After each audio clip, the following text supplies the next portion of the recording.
pleasure to introduce Audrey Siegl. Audrey came into a class that I was in this summer, and she spoke, and I just was absolutely in awe of her energy and her story. I'm sure she didn't remember me because there were so many students, and I know she does a lot of speaking, but she is unbelievable, and we are so lucky to have her here. Audrey Siegl is from Musqueam, and she's going to welcome us to this unceded territory.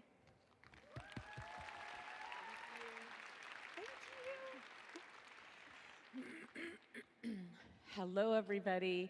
First, let me say Haitsapka. Haitsapka is the phrase that's used for thank you in my language. I'm already moved by the energy and by the fact that everybody's here. So I say Haitsapka for being here, Haitsapka for caring, Haitsapka for being the difference that needs to be made out there, for connecting with each other, for having an open heart and an open mind and allowing yourself to just be human and to understand that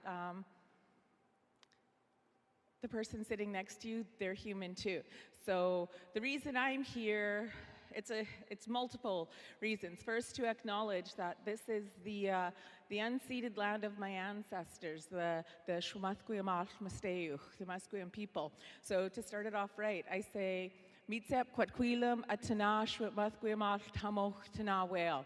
Ike wanish allowance gonzi gutsnala. Schem tanat gonisquich. Tanitsanat humasquiam ama hwai huigdan, Eitzelina August, Thanasit lash. This is the downriver dialect of a language family known as Halkomelem. It's only spoken here in this area of the world. The English translation is, welcome to the traditional unceded lands of the Musqueam people. My name is Chlemtanot. It gives me feelings of great joy to be here with you today. I am the granddaughter of the late Stephen and Selena August. This is more than just a welcome to me, though. This is actually the reason why I am here today. Since I was 5, in kindergarten, I had what I didn't know was anxiety, panic, obsessive compulsive disorder, all these labels that are put on ways that we find to cope with things that happen in our life that we don't yet have the tools to be able to sort out in any other way. So the whole topic and theme of balancing our minds, this is how I've learned to live for the last 15 years. I gave up everything. I moved away from anything that brought me comfort. I moved away from any connection that I had to what had led me to a place that I couldn't get out of bed for 3 months, that I couldn't step outside my door. I was constantly living in fear of having a heart attack, and I thought I was crazy. It turns out it was panic, it was anxiety, it was the cumulative effect of a lot of hard and stressful situations that were never sorted out. And through therapy, but mostly through connecting to my ancestors, connecting to my culture, connecting to this land that I'm so lucky to be on, that my ancestors have been on for over 10,000 years, I found my way literally out of the darkest days of my life to, as Brent said, shockingly be here. I would have never imagined that I would be invited and welcomed to come and speak at an event like this, because most of the time we look around and we see the pretty faces and the pretty smiles and the quote-unquote perfect lives, but really no such thing exists. So my journey has been, it's been varied, it's been beautiful, but it's been hard at the same time.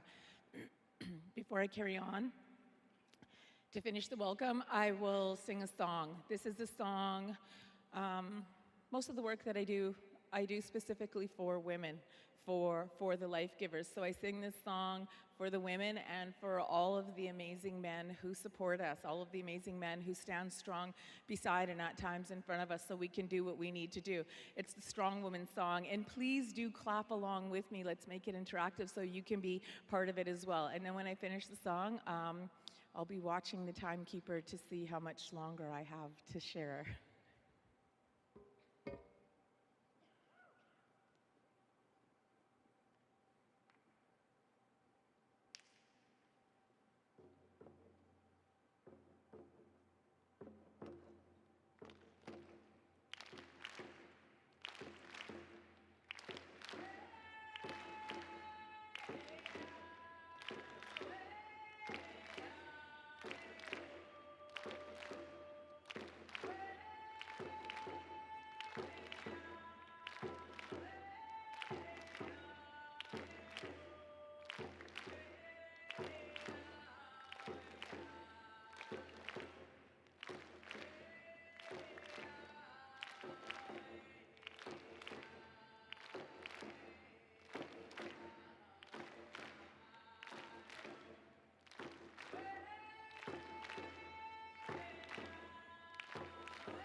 Thank you. I love when everybody claps and joins in. So the biggest part of the healing for me, which has led to the balance, which has led to my own grounding, which has led to the peace that I have in me now, I found in my drum. I found from connecting, as I said, to my ancestors. I was always so ashamed of being an Indian, of being First Nations. I looked around and I believed the stereotypes and I believed what society told me I was. I allowed the external influences and beliefs, which are completely false, to dictate to me that I would carry shame and rage and pain until I was 28 years old. And at 28 years old, well, the doctor said it was a break, but really it was huaitha. It was me waking myself up to the fact that it doesn't matter where my ancestors come from. I deserve to be here. I deserve to have peace. I deserve to have comfort. I deserve to be respected, and that all started inside myself. So for us, our drums are the heartbeat of the earth, and our songs are the prayers. And I didn't believe I was even worthy of touching a drum. I didn't believe I was worthy of singing a song. I had probably the lowest opinion of myself, more than I could imagine. And it's now been a 15-year journey, and I am grateful for the drum. I am grateful for my beautiful Musqueam brothers and sisters who welcomed me back to the community after being so ashamed and keeping my distance for so long, to help me connect, to help me learn the language that our ancestors have spoken, to help me learn the songs, to enable me to stand proud and say, "Itsen him Musqueam." I am Musqueam, because this is a huge part of who I am. Each of us, we are the embodiment of our ancestors, even scientifically, DNA-wise. We can go back and look at those genes and trace where we come from. So we have a strength that most people don't tap into, and the knowledge of those ancestors and the work that those ancestors have done. And as I've said, that healing that I found, I would have never imagined that that was possible. First, I didn't think I deserved it. I thought that I deserved the worst. I thought I deserved to continue to suffer. I thought I deserved to continue to be treated horribly. And now I know that that's not true. I know that I deserve my love. I know that I deserve your respect. And it's the same for each of you. It's this crazy journey of, as we've heard many times, self-discovery. But along the way, we discover that we are all so much more alike than different. It doesn't matter what color our skin is. It doesn't matter who we pray to. The fact that we believe in something bigger than ourselves a lot of the time, just to hand things off to when it gets overwhelming. This is an amazing gift. For me, I go to the trees. I go to the water. I go and I have fires. I sit, I bring my drum, and this is where I find my peace. This is where I find my healing. I also find my peace and healing in opening up, in sharing my experience, because what if me sharing my experience is what it takes for just one person to know that they're going to make it, that they are not alone, as so many of us feel. I have many days where I feel that I'm alone. I have many days where I feel I have no one to lean on, and this is after the work that I've done. But more and more, especially with summits like this and seeing so many youthful faces that are interested in connecting and uniting, it doesn't just give me hope, it inspires me. It adds fire to what I do, because what I do is, my job is to represent for my ancestors, the ones who've gone on, whose voices haven't been heard, the ones whose voices have been silenced, and to be able to use our traditional language, to be able to sing our songs. It fills me with a pride that you can't imagine unless you do it yourself. So I encourage every one of you, go to where your ancestors are from, put your feet on that land. If you can learn the language, learn the language. If you can just sit around the language, be around the language. Learn how your people live, because this is a huge part of the disconnection. Part of why we have to reconnect, and it seems like an obvious statement, but if you think about it for a second, it isn't, is because we are so disconnected. And why are we disconnected? We're disconnected for all kinds of reasons. So I inspire you all, please work to connect. Please work to know that you deserve only the best, and that better days are coming for all of us, and that counts on us continuing to do the work that we're doing. I say haitsapka to each of you, to the organizers, to each of the sponsors for creating this day, and carry on and have a great day, everybody.